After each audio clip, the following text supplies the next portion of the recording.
دوسری آ کی صفت تقوی، واتقا، جس نے اپنے من کو تقوی کے نور کے ساتھ منور کر لیا۔ تقوی بولو ذرا۔ سب سے پہلے ایسا کرتے ہیں کہ تقوی کی تعریف کرتے ہیں۔ تقوی کیا ہے؟ گجرات سے ملتا ہے، لاہور سے ملتا ہے، اسلام آباد سے ملتا ہے، ملتا کہاں سے ہے کیا؟ تو تقوی کی تعریف امام غزالی نے کی ہے، بڑی پیاری۔ اس سے پہلے لسان العرب سے لے لیتے ہیں لغوی ترجمہ اس کا۔ تقوی کا لغوی ترجمہ ہے پرہیزگاری، ڈر، خوف۔ کس کا؟ اللہ کا، دنیا داروں کا نہیں۔ کس کا؟ اگر خوف اللہ کا ہو تو سمجھیں آپ تقوی کے راستے پہ چل پڑے۔ اب امام غزالی کو نے انہوں نے تقوی کی تعریف ایک مثال دے کر کی۔ وہ فرماتے ہیں تقوی یہ ہے، آپ نے کسی طرف جانا ہے، کسی منزل کی طرف جانا ہے، تو جس راستے سے گزر کے جانا ہے وہ راستہ جنگل سے گزرتا ہے، ایک ہی راستہ ہے، دائیں بائیں اس راستے کی جھاڑیاں ہیں خاردار کانٹوں والی، آپ نے اسی راستے سے چلنا ہے، راستہ بڑا تنگ ہے۔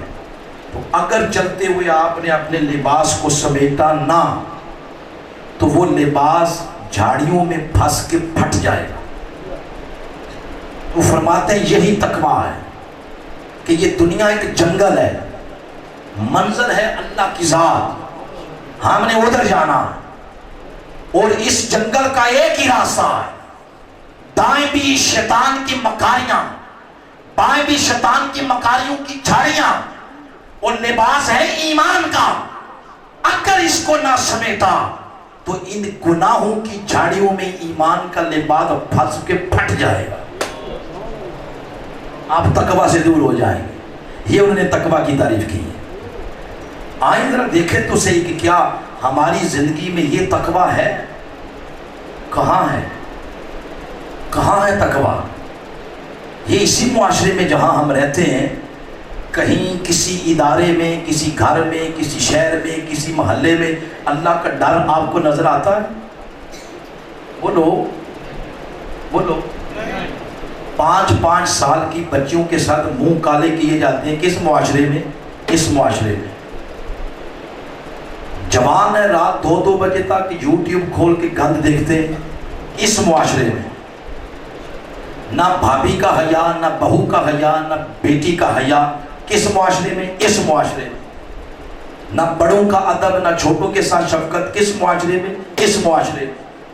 ہر شے 2 نمبر، دکاندار کم تولتے ہیں، کم مارتے ہیں، ادھر نماز پڑھتے ہیں، خبر ہی نہیں کہ ولی بندہ نماز سے نہیں بنتا، ولی بندہ معاملات سے بنتا، یہ خبر ہی نہیں۔